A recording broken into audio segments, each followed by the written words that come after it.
होली की आत्मा। बचपन से शहर में रहने वाला मनोज इस साल होली की छुट्टियों में अपने गांव दुर्गापुर वापस आता है, जहां उसे देख पूरा गांव खुशी से झूम उठता है। जब गया था तब इतना सा था और अब देखो कितना बड़ा हो गया है। हाँ सरपंच जी, जब मैं गया था तब आप भी बहुत जवान थे और अब देखो कितने बूढ़े हो गए हैं आप। चला चलो बढ़िया है। बच्चा घर वापस आ गया। इसी खुशी में आज रात पार्टी होगी। क्या बात है, गांव में भी पार्टियां होने लगी। वैसे अगर पार्टी की बात है तो आज क्यों सीधा होली पार्टी करते हैं। होली पार्टी की बात सुन चहल पहल में अचानक सन्नाटा छा जाता है, जिसे देख मनोज को कुछ अजीब लगता है, लेकिन तभी सरपंच बात पलट देता है। अब बहुत देर हो गई, चलो सब अपने घर चलो, पार्टी के बारे में कल सोचेंगे। मनोज भी मम्मी पापा के साथ घर आ जाता है, पर होली पार्टी और उस पर पूरे गांव की खामोशी वाली बात अभी तक उसके जहन से निकलती नहीं।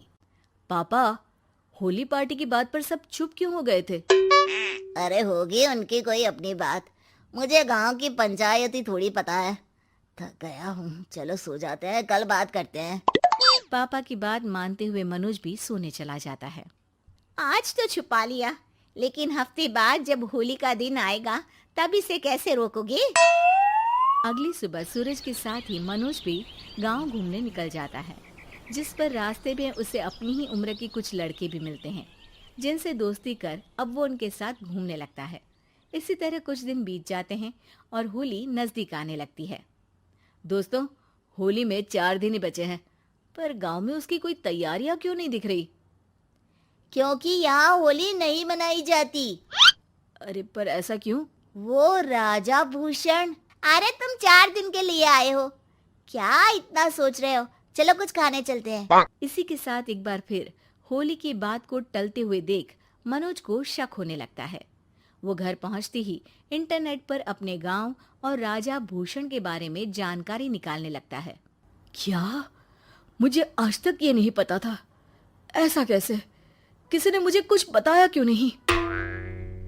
सारी जानकारी लेने के बाद मनोज गांव वालों या अपने मम्मी पापा से कुछ पूछे बिना खुद ही उसकी सच्चाई के बारे में छानबीन करने लगता है, जिसके चलते वो राजा भूषण की हवेली में पहुंचता है। वाह, क्या हवेली है यार। पर क्या यहाँ सच में कोई भूत है? हेलो भूत जी, कोई है क्या? हम इस साल गांव में होली सेलिब्रेट कर रहे हैं, क्या आप उस पर थोड़ा इंटरव्यू देंगे?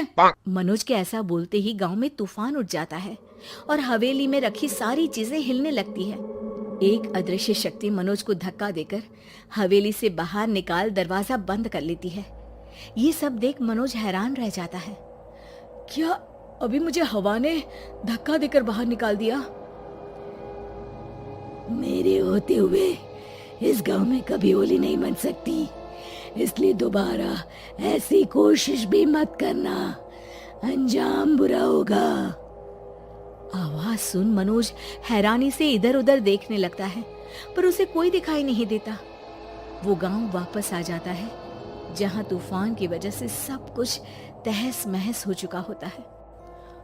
आखिर ये तूफान आया कैसे? ना ऐसा कोई मौसम था और ना ही हमने होली का त्योहार मनाने की बात की थी। सरपंच की बात पर कोई रिएक्शन दिए बिना मनोज चुपचाप अपने घर चला जाता है। इस तरह देखते ही देखते होली का दिन भी आ जाता है और मनोज रंग लेकर गांव में निकल जाता है, लेकिन गांव पूरी तरह खाली होता है। अरे त्योहार का दिन है, धूमधाम की जगह मातम क्यों मनाया हुआ है? मनोज की आवाज सुन सब अपने घर की खिड़कियां खोल के घर के अंदर से ही उसे वापस जाने के लिए कहने लगते हैं, पर वो किसी की नहीं सुनता। तुझे पहले भी समझाया था, अगर होली खेलने की कोशिश भी की तो अच्छा नहीं होगा। अरे बात मान लो बेटा, तुम्हें सच नहीं पता। मुझे सब पता है। सालों पहले इस राजा ने एक अंधविश्वास फैलाया और आप लोग आज तक उसे मानते आ रहे हो। अरे बेटा, जब तुम पैदा भी नहीं हुए थे उससे भी बहुत पहले से इस गांव पर होली का श्राप है। अगर गांव में होली का त्योहार मनाया जाता है तो प्रलय आना पक्की बात होती है। राजा भूषण इस सब में नहीं मानते थे और त्योहार मनाने लगे, जिसके चलते होली वाले ही दिन पहले उनके बेटे की और फिर उनकी मृत्यु हो गई।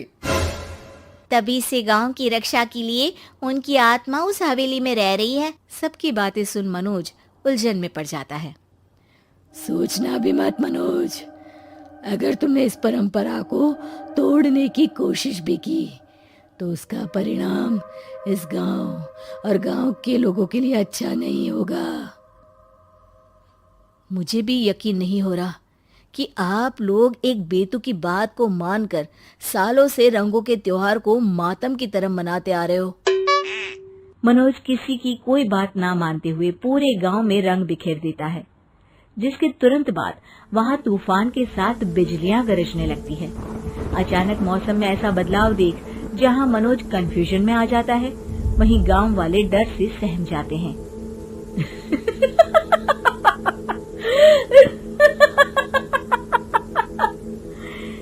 इस लड़के ने हमारे जैसे सिर्फ अपने स्वार्थ के लिए नहीं बल्कि पूरे गांव की खुशियों के लिए यहाँ होली मनाई है, जिस वजह से अब इस गांव पर होली का श्राप टूटता है।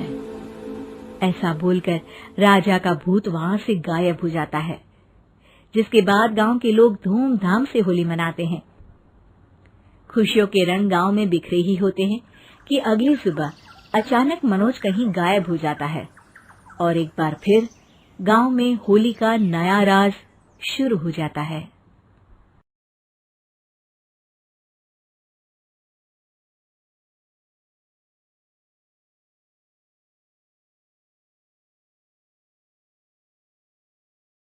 वीडियोस बनाने हैं, फिल्मोरा है ना।